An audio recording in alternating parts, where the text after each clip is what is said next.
Good morning friends, welcome to all. ఈరోజు మనము ఈ ఇండస్ట్రియల్ ప్రమోషన్ ఆఫీసర్కి సంబంధించి ఇండస్ట్రియల్ ప్రమోషన్ ఆఫీసర్కి సంబంధించి మనకు అందుబాటులో ఉన్నటువంటి 2022 ఆ మధ్యలో జరిగినటువంటి ఈ paper 2 applied science and engineering previous పేపర్ని ఒకసారి ఇక్కడ గమనిద్దాం. ఈ ప్రీవియస్ పేపర్లో మొత్తము మనకి సిలబస్లో ఏవైతే ఉన్నాయో mathematics, physics, chemistry, industrial engineering, industrial management and entrepreneurship, basic knowledge of computers, ఈ అన్ని టాపిక్స్ ఇవ్వడం జరిగింది. వాటిలో భాగంగా మనము ఒక్కొక్క సబ్జెక్టుకి సంబంధించిన క్వశ్చన్స్ని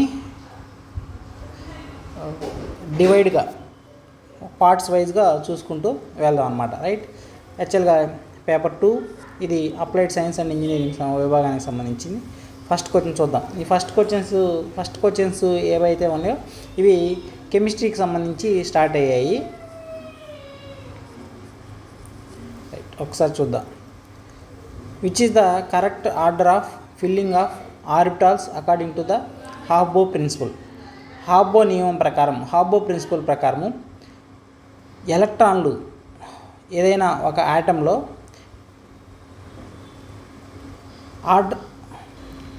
హాఫ్బో ప్రిన్సిపల్ ప్రకారము ఏదైనా ఒక యాటంలో ఆ ఆర్బిటాల్స్, యాటం ఇలా ఉంటుంది కదా, ఈ యాటంలో ఆర్బిటాల్స్ ఉంటాయి కదా, కక్షలు అంటారు తెలుగులో. ఈ ఆర్బిటాల్స్, యాటంలో ఉన్న ఆర్బిటాల్స్ అనేవి ఏ విధంగా ఫిల్ అవుతాయి అనేది ఇక్కడ అడగడం జరిగింది. ఇవి యాక్చువల్గా హాఫ్బో ప్రిన్సిపల్ చదివినప్పుడు ఇది చాలా బేసిక్ కాన్సెప్ట్ అన్నమాట. వాస్తవానికి అసలు వాట్ ఈజ్ హాఫ్బో? హాఫ్బో అనేది యాక్చువల్గా ఒక జర్మన్ పదము. హాఫ్బో అంటే ఏంటంటే బిల్డింగ్ అప్, నిర్మించడం అని అర్థం అనమాట. నిర్మించడం, దాన్ని బేస్ చేసుకొని ఈ హాఫ్బో ప్రిన్సిపల్ ఆ పదంలోనే ఉంది. అయితే ఫస్ట్ ఈ ఒక ఆటంలో ఏ ఆర్బిటాల్స్ ఫస్ట్ నిండుతాయి అనేది ఒకసారి గమనిస్తే, ఎలక్ట్రాన్లు ఏవైనా కూడా మొదట తక్కువ శక్తి ఉన్న ఆర్బిటాలు నిండుతాయి, ఆ తర్వాత ఎక్కువ శక్తి ఉన్న ఆర్బిటాలు నిండుతాయి అనమాట. ఆర్బిటాల్ శక్తిని మనం ఏ ఆర్బిటాల్కి ఎంత శక్తి ఉంది, ఈ ఆర్బిటాల్కి ఎంత శక్తి ఉంది, ఈ ఆర్బిటాల్కి అంటే ఈ కక్షకి ఎంత శక్తి ఉంది అని మనము తెలుసుకోవడానికి మనము n+l అనే నియమాన్ని ఉపయోగిస్తూ ఉంటాం.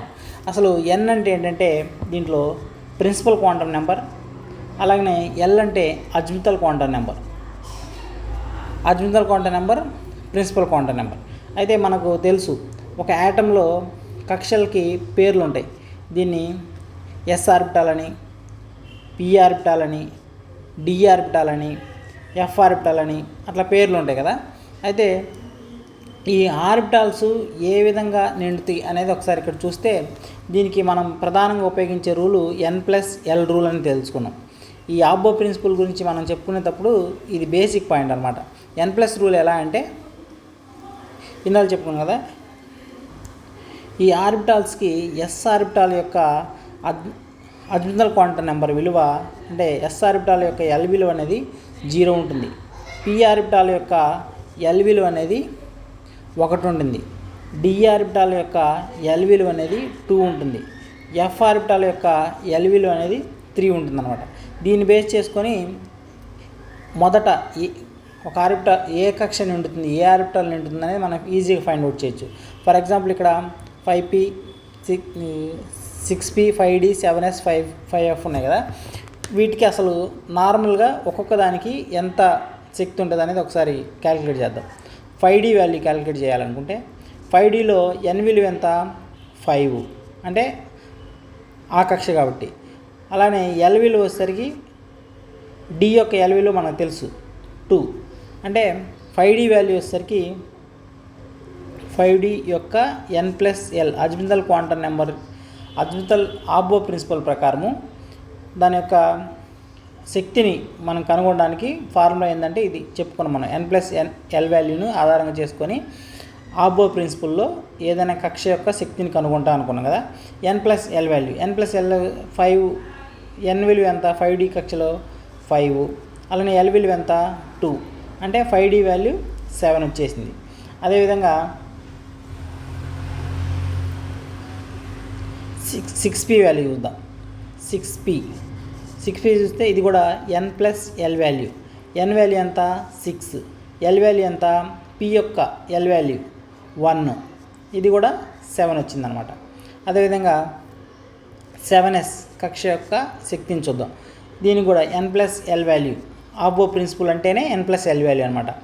n వాల్యూ ఎంత 7, s యొక్క ఎల్ వాల్యూ ఎంత 0, ఇది కూడా 7 వచ్చేసింది.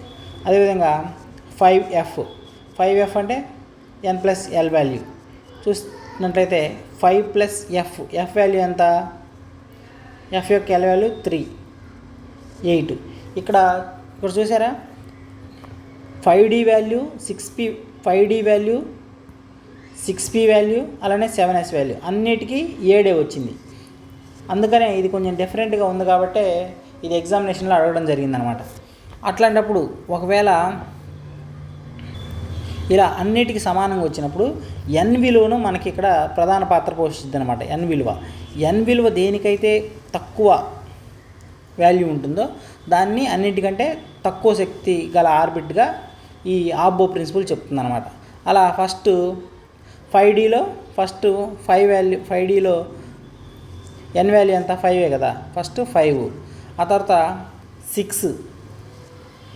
6pలో 6, 7sలో 7. అలా n వాల్యూ ఫస్ట్ 5 ఉంది, తర్వాత 6 ఉంది, తర్వాత 7 ఉంది. అట్లా తర్వాత 5D, 6p, 7s, 5fది 8 వాల్యూ కాబట్టి సరిపోయింది. అదే ఫస్ట్ ఆప్షన్ చూసినట్లయితే 6p ఉంది, 6p వాల్యూ ఎంత 7 ఉంది, కానీ 6pలో n వాల్యూ ఎంత 6 ఉంది. అలానే 5D ఉంది, 5Dలో n వాల్యూ 5 కదా, అంటే గ్రేటర్ దెన్ ఉంది కాబట్టి 5 కంటే 6 పెద్దది కాబట్టి ఇక్కడ లెస్ దెన్ అని ఇచ్చింది కాబట్టి తప్పు. కాబట్టి ఫస్ట్ తప్పు, సెకండ్ది రైట్ అనమాట. రైట్. అదేవిధంగా సెకండ్ క్వశ్చన్ ఒకసారి చూద్దాం. రైట్. నెక్స్ట్ క్వశ్చన్, సెకండ్ క్వశ్చన్కి the maximum number of electrons can be accommodated in L shell are. అయితే ఎల్ కర్పరం లేదా ఎల్ కక్షలో గరిష్టంగా ఎన్ని ఎలక్ట్రాన్స్ నింపబడతాయి అని అడిగాడు. యాక్చువల్గా మనము ఆటం ఇలా ఉంటుంది కదా, ఇది న్యూక్లియస్ చుట్టూ కక్షలు సెల్స్ ఉంటాయి.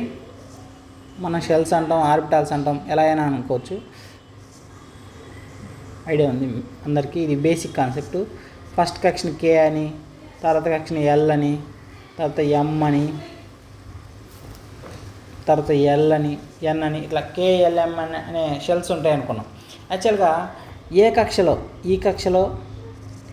కక్షలో ఎన్ని ఎలక్ట్రాన్లు నింపబడతాయి, ఈ కక్షలో ఎన్ని ఎలక్ట్రాన్లు నింపబడతాయి, ఈ కక్షలో ఎన్ని ఎలక్ట్రాన్లు నింపబడతాయి, దేని యొక్క ఏ కక్ష యొక్క కెపాసిటీ ఎంత, ఆ కక్షలో గరిష్టంగా ఎన్ని ఎలక్ట్రాన్లు తిరుగుతూ ఉంటాయి అనేది కనుగొనడం కోసం మనకి ఒక ప్రిన్సిపల్ క్వాంటమ్ నెంబర్ కనుగొనడానికి